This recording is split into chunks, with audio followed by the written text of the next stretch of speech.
finally, it's time to close the loop. From bubbles to bangles to donuts to pizzas to car wheels to giant wheels. So many things. No wonder circles rule our world and command so much attention. So come with me.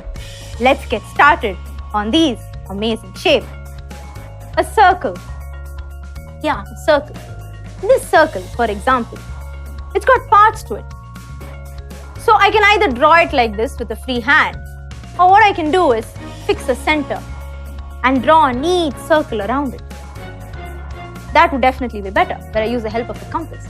Now once that's done, I've got the center, right over here. And this length, it's called the radius.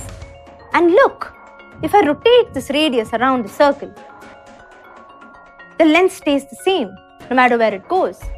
And if I flip this radius over to the other side, what I get, this length, is called the diameter. And the diameter happens to run through the center of the circle. Now, you may have a doubt. What happens if I do this? Well, nothing much.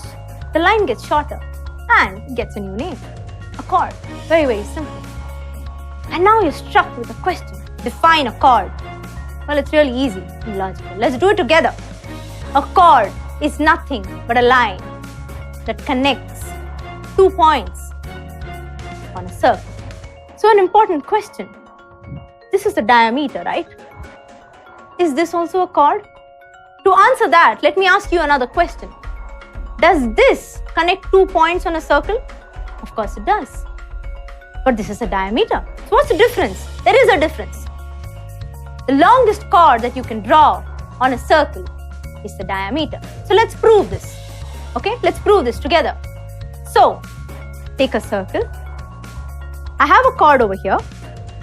And what I'm going to do is I'm going to keep pushing it up. Notice that the length gets bigger and bigger and bigger. So right over here, I have the diameter.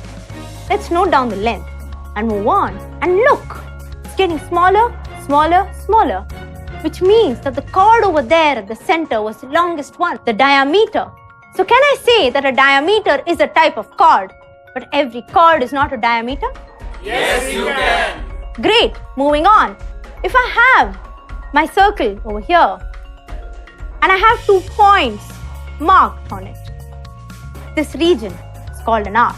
And if you extend 2 arms like this to the center, this region is called a sector. Not easy to imagine? Much better? Like this better? Much, much better, right? Now you know how important sectors are.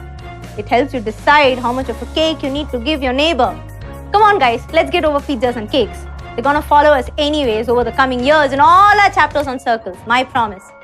So, my plain Jane circle again. And here I have a chord. If I fancy a little bit of color and shade this region here, voila, I get a segment. And finally, when I do a lap around the circle, let's start and go, go, go, go, go, go, go, go, yeah? And that's one complete round. That distance I ran is called the circumference. A lot of words, right? But it's pretty simple. Let's revise it once. So let's summarize everything so it becomes really, really simple for you.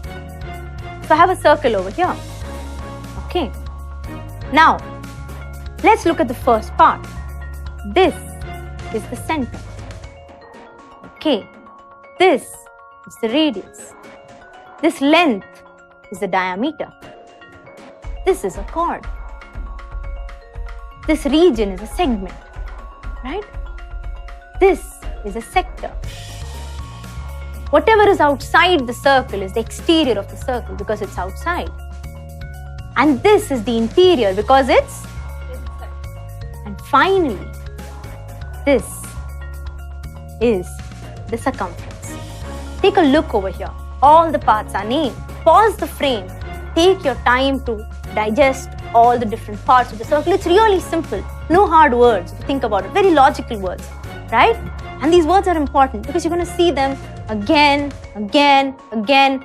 So you need to understand how they have come about, how did we draw them, what is the difference between them very, very clearly.